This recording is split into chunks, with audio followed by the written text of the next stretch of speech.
जय श्री श्याम। आज हम सुनेंगे पुत्रदा एकादशी व्रत की कथा। द्वापर युग के आरंभ में महिष्मति नाम की एक नगरी थी, जिसमें महिजीत नाम का राजा राज्य करता था। लेकिन पुत्रहीन होने के कारण राजा को राज्य सुखदायक नहीं लगता था। उसका मानना था कि जिसके संतान न हो उसके लिए ये लोक और परलोक दोनों ही दुखदायक होते हैं। पुत्र सुख की प्राप्ति के लिए राजा ने अनेक उपाय किए, परंतु राजा को पुत्र की प्राप्ति नहीं हुई। वृद्धावस्था आती देख राजा ने प्रजा के प्रतिनिधियों को बुलाया और कहा, हे प्रजाजनों, मेरे खजाने में अन्याय से उपार्जन किया हुआ धन नहीं है। मैंने कभी देवताओं तथा ब्राह्मणों का धन नहीं छीना, किसी दूसरे की धरोहर भी मैंने नहीं ली। प्रजा को पुत्र के समान पालता रहा। मैं अपराधियों को पुत्र तथा बांधवों की तरह दंड देता रहा। कभी किसी से घृणा नहीं की, सबको समान माना है। सज्जनों की सदा पूजा करता हूँ। इस प्रकार धर्मयुक्त राज्य करते हुए भी मेरे पुत्र नहीं है, सो मैं अत्यंत दुख पा रहा हूँ। इसका क्या कारण है? राजा महिजीत की इस बात को विचारने के लिए मंत्री तथा प्रजा के प्रतिनिधि वन को गए। वहां बड़े बड़े ऋषि मुनियों के दर्शन किए। राजा की उत्तम कामना की पूर्ति के लिए किसी श्रेष्ठ तपस्वी मुनि को देखते फिरते रहे। एक आश्रम में उन्होंने एक अत्यंत व्योवर्त धर्म के ज्ञाता, बड़े तपस्वी, परमात्मा में मन लगाए हुए, निराहार, जितेंद्रिय, जित आत्मा, जित क्रोध, सनातन धर्म के गूढ़ तत्वों को जानने वाले, समस्त शास्त्रों के ज्ञाता महात्मा लोमेश ऋषि को देखा, जिनका कल्प के व्यतीत होने पर एक रोम गिरता था। सबने जानकर ऋषि को प्रणाम किया। उन लोगों को देखकर मुनि ने पूछा कि आप लोग किस कारण से आए हैं? निसंदेह मैं आप लोगों का हित करूंगा। मेरा जन्म केवल दूसरों के उपकार के लिए हुआ है, इसमें संदेह मत करो।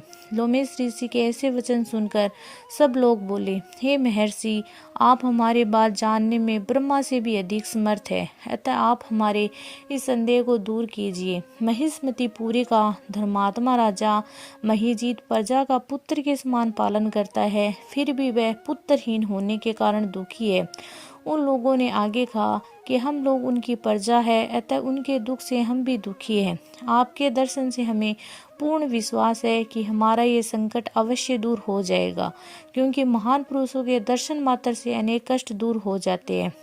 अब आप कृपा करके राजा के पुत्र होने का उपाय बताएं। ये वार्ता सुनकर ऋषि ने थोड़ी देर के लिए नेत्र बंद किए और राजा के पूर्व जन्म का वृतांत जानकर कहने लगी कि ये राजा पूर्व जन्म में एक निर्धन वेश्य था। निर्धन होने के कारण इसने कई बुरे कर्म किए। ये एक गांव से दूसरे गांव व्यापार करने जाया करता था। एक समय ज्येष्ठ मास के शुक्ल पक्ष के द्वादशी के दिन मध्याह्न के समय जबकि वह 2 दिन से भूखा प्यासा था, एक जलाशय पर जल पीने गया।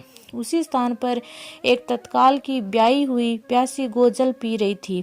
राजा ने उस प्यासी गाय को जल पीते हुए हटा दिया और स्वयं जल पीने लगा, इसलिए राजा को यह दुख सहना पड़ा। एकादशी के दिन भूखा रहने से वह राजा हुआ और प्यासी गौ को जल पीते हुए हटाने के कारण पुत्र वियोग का दुख सहना पड़ रहा है। ऐसा सुनकर सब लोग कहने लगे, हे ऋषि, शास्त्रों में पापों का प्रायश्चित भी है, अतः जिस प्रकार राजा का ये पाप नष्ट हो जाए, आप ऐसा उपाय बताइए। लोमेश ऋषि कहने लगे कि श्रावण शुक्ल पक्ष की एकादशी को, जिसे पुत्रदा एकादशी भी कहते हैं, तुम सब लोग व्रत करो और रात्रि को जागरण करो, तो इससे राजा का ये पूर्व जन्म का पाप अवश्य नष्ट हो जाएगा। साथ ही राजा को पुत्र भी अवश्य प्राप्त होगा।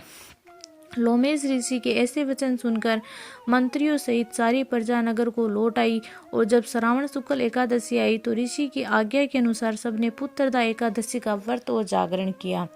इसके पश्चात द्वादशी के दिन इसके पुण्य का फल राजा को दिया गया। उस पुण्य के प्रभाव से रानी ने गर्भ धारण किया और प्रसव काल समाप्त होने पर उसे एक बड़ा ही तेजस्वी पुत्र उत्पन्न हुआ। इसलिए हे राजन, इस श्रावण शुक्ल एकादशी का नाम पुत्रदा पड़ा।